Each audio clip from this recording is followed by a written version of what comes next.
স্বাগত ডিবিসি সংবাদে। আপনাদের সাথে আছে রঞ্জন শুভ্র। শুরুতেই জানিয়ে দেব আকিজ বশি গ্লাস সংবাদ শিরোনাম।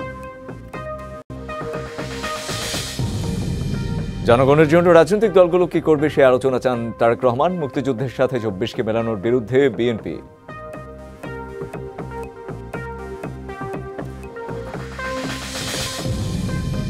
ছাত্র জনতার গণঅভ্যুত্থানে শহীদ পরিবার ও আহতদের পাশে থাকার কথা জানালেন সেনাপ্রধান। তাদের সাথে ইফতার করে মনোবল না হারানোর আহ্বান।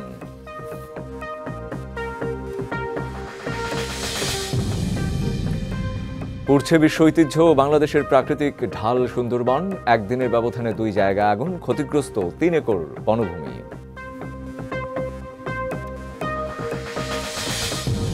এবং প্রথম সমুদ্রগামী ফেরির যুগে প্রবেশ করছে বাংলাদেশ। আজ চালু হতে যাচ্ছে চট্টগ্রাম সন্দ্বীপ ফেরি চলাচল, খুলবে সম্ভাবনার নতুন দ্বার।